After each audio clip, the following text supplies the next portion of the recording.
ವೀಕ್ಷಕರೇ, ನಮ್ಮ ಚಳ್ಳಕೆರೆ ಟಿವಿಗೆ ಸ್ವಾಗತ. ಇಂದಿನ ಪ್ರಮುಖ ಸುದ್ದಿ.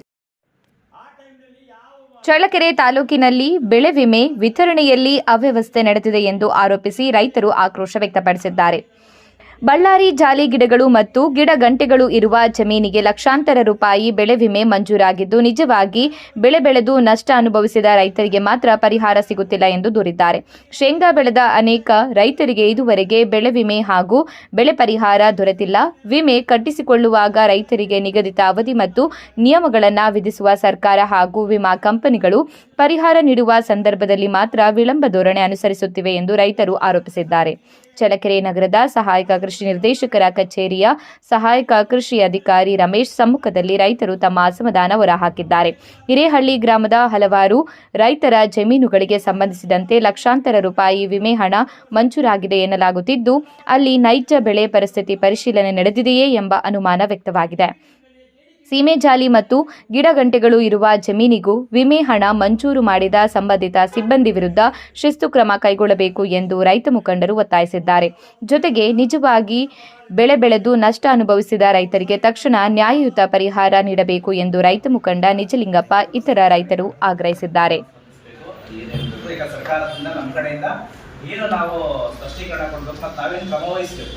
ಅವನ್ನ ನಾವು ಮಾಡ್ತಾ ಬರ್ತಾ ಇದ್ದೀವಿ. ಯಾವ ರೈತರುಗಳು ನನಗೆ ಗುಂಪಾಗಿ ಬರ್ಬೇಕು ಅನ್ನೋ ಉದ್ದೇಶನಿಲ್ಲ. ಒಬ್ಬರು ಬಂದರೆ ನನಗೆ ಇಂಜಿನಿಯರ್ ಫೋನ್ ಮಾಡಿದ್ರೆ ಹೇಳ್ತೇನೆ, ತಿಮ್ಮಣ್ಣ ಫೋನ್ ಮಾಡಿದ್ರೆ ಹೇಳ್ತೇನೆ. ಈಗ ಈ ಬಗ್ಗೆ 2-3 ಸರಿ ಸ್ಪಷ್ಟೀಕರಣ ಮೊನ್ನೆ ನಮ್ಮ ಜೊತೆ ಕೃಷಿ ಕೊಟ್ಟಿದ್ದಾರೆ, ನನ್ನ ಜಿಲ್ಲಾಧಿಕಾರಿಗಳು ಕೊಟ್ಟಿದ್ದಾರೆ.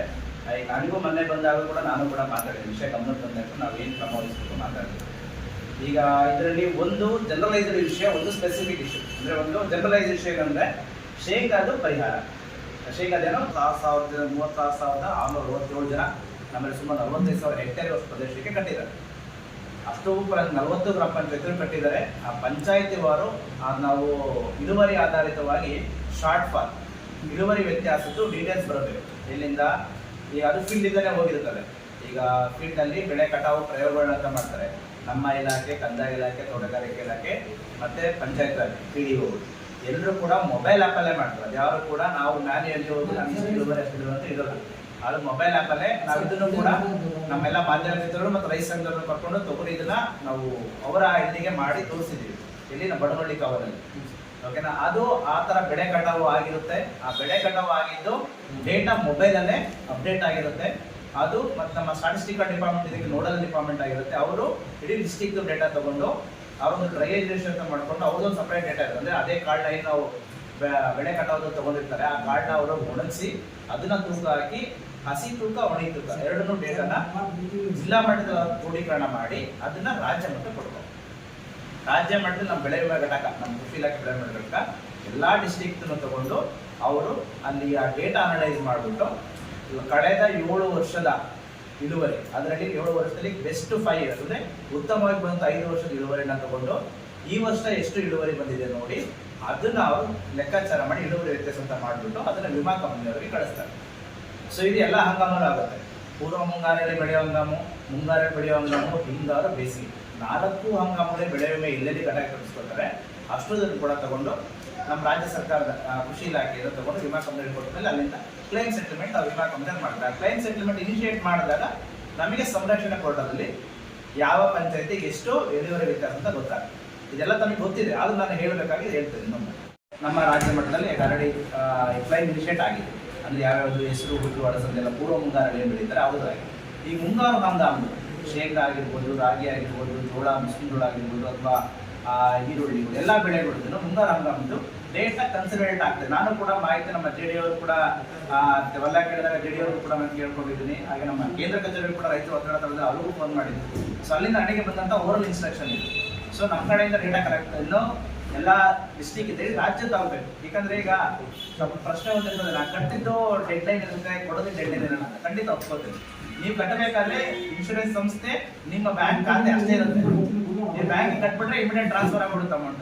ಬಟ್ ಅಲ್ಲಿ ಇನ್ಶೂರೆನ್ಸ್ ಕೊಡಬೇಕಾದ್ರೆ ಹಲವಾರು ಡೇಟಾಗಳನ್ನ ನೋಡಿ ಸುಮ್ಮನೆ ಕೊಡಕ್ಕೆ ಬರೋಣ. ಒಂದು ಪಂಚಾಯತ್ 1 ಲಕ್ಷ ಜಾಸ್ತಿ ಕೊಟ್ಟರೆ ಅದೇ ಕಂಪ್ಲೇಂಟ್ ಬರ್ತದೆ, ಒಂದು ಪಂಚಾಯತ್ ಇಲ್ಲಾಂದ್ರೂ ಕಂಪ್ಲೇಂಟ್ ಬರ್ತದೆ. ಹಂಗಾಗಿ ಅಧಿಕೃತವಾಗಿ ಆ ಮಾಹಿತಿನ ಕ್ರೋಢೀಕರಣ ಮಾಡ್ಕೊಂಡು ಮಾಡಬೇಕಾದ್ರೆ ಅದಕ್ಕೆ ಸಮಯ ತಗೋತಾರೆ. ಆ ಸಮಯ ತಗೊಂಡಿರೋದಕ್ಕೆ ನಾವು ಇನ್ನೂ ವೆಯ್ಟ್ ಮಾಡ್ತಾ ಇದ್ದೀವಿ. ತಾವೇನು ಹೇಳ್ದಂಗೆ 15 ದಿನ, ತಿಂಗಳು ಡೆಫಿನೆಟ್ಲಿ ತಾವು ಬಂದಾಗ ಒಂದು ಭರವಸೆ, ಸುಳ್ಳು ಭರವಸೆ ಅಲ್ಲ, ಅದು ನಾವು ಕೇಳಿಕೊಂಡು ಆಗುತ್ತೆ ಅನ್ನೋ ಭರವಸೆಗೆ ಕೊಡ್ತಾ ಇರ್ತೀವಿ. ಅದು ಬಂದೇ ಬರುತ್ತೆ. ಏನ್ ಬರುತ್ತೆ? ಆ ಮಾಹಿತಿ ಬರ್ತದೆ, ಯಾವ ಪಂಚಾಯತಿಗೆ ಎಷ್ಟು ಅನ್ನೋದು ಘಟಕ, ಇನ್ಶೂರೆನ್ಸ್ ಘಟಕಗಳು, ಶ್ರೀರಂಗ ಬೆಳೆ ಗ್ರಾಮ ಪಂಚಾಯತಿ ಅವರು ಘಟಕ ಬೆಳೆ. ಸೊ ಅದರದ್ದು ಮಾಹಿತಿ ಬರ್ತದೆ. ಮಾಹಿತಿ ಬಂದ ತಕ್ಷಣ ನಾನೇ ಖುದ್ದಾಗಿ ಮಾಧ್ಯಮ ಮಿತ್ರರಿಗೆ ತಿಳಿಸೋದು, ಮತ್ತೆ ಪಂಚಾಯತಿ ಅವರು ಅದನ್ನ ಡಿಸ್ಪ್ಲೇ ಮಾಡಿಸೋ ಕೆಲಸನ ಮಾಡ್ತೀವಿ.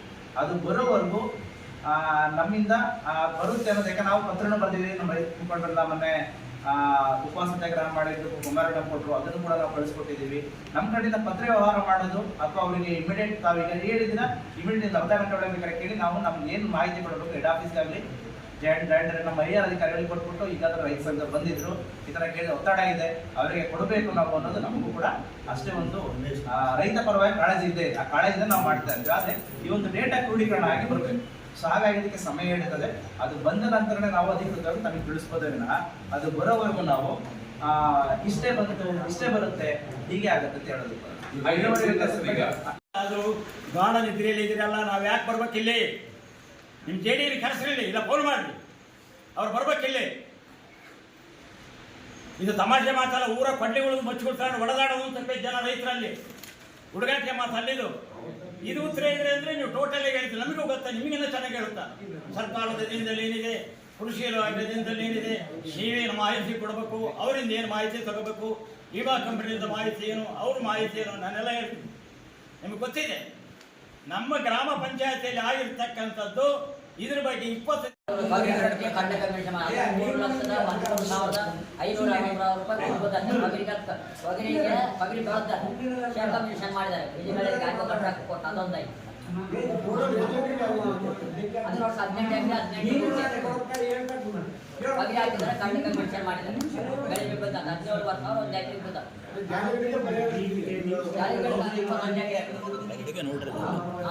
ನಿಮ್ಮ ಹೆಸರು? ನಿಮ್ಮ ಹೆಸರು ಯಾವ ಊರು?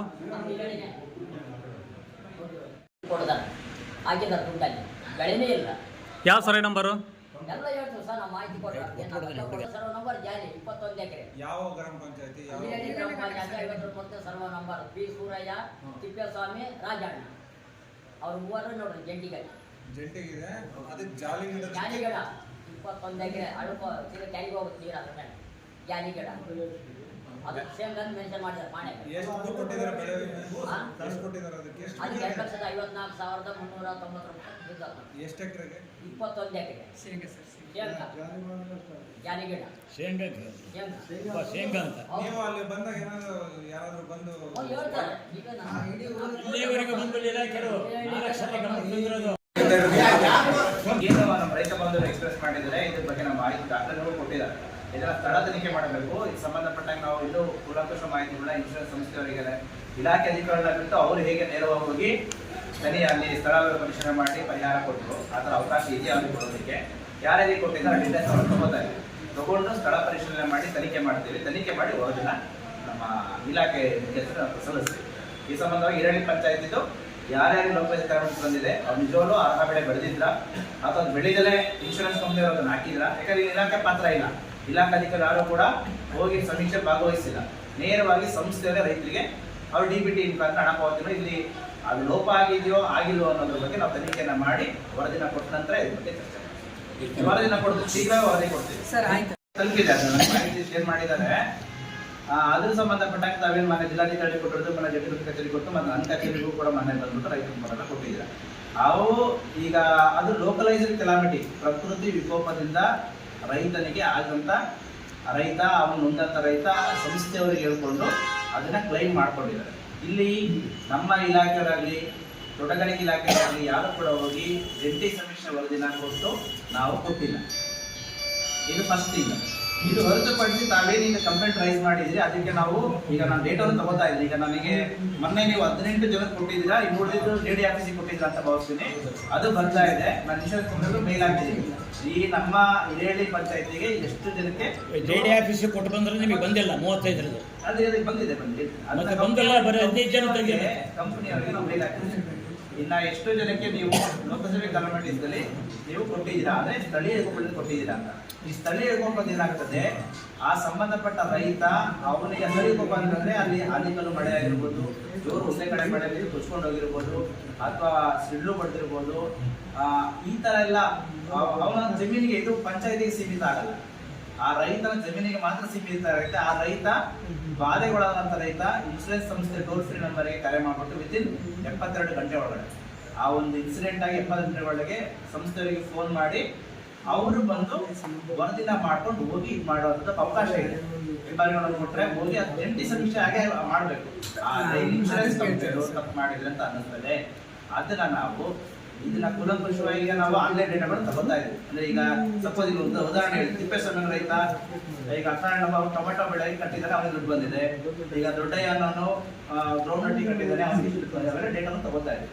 ನಾವು ನಮ್ಮ ಕಡೆ ಟೇಬಲ್ ಟಾಪ್ ಮಾಡಬೇಕು ಮಾಡ್ತಾ ಇದ್ದೀವಿ. ಫೀಲ್ಡ್ ವೆರಿಫಿಕೇಶನ್ ಶೀಘ್ರವಾಗಿ ಮಾಡ್ತೀವಿ. ಈಗ ನಾವು ವರದಿ ಕೇಳಿದಿರ, ಅದನ್ನ ವರದಿನ ನಾವು ಕೊಡ್ತೀವಿ. ಬಿಕಾಸ್ ಇದರಲ್ಲಿ ಇಲಾಖಾ ಪಾತ್ರಗಳಿರಲ್ಲ, ಅವರು ಇಲಾಖೆಯನ್ನ ಭಾಗವಹಿಸಿಕೊಂಡು ಜಂಟಿ ಸಮೀಕ್ಷೆ ಮಾಡಿ ಮಾಡ್ಕೊಟ್ಟಿದ್ರೆ ಡೆಫಿನೆಟ್ಲಿ ನಮಗೆ ಇದು ಮಾಹಿತಿ ಇರೋದು. ಇದು ರೈತ ನೇರವಾಗಿ ಸಂಸ್ಥೆ ರೈತರಿಗೆ ದುಡ್ಡನ್ನು ಹಾಕಿದ್ರೆ ಸಂಸ್ಥೆ ಮತ್ತು ರೈತನ ಮಧ್ಯೆ ನಡೆದಿರುವಂತ ವ್ಯವಹಾರ.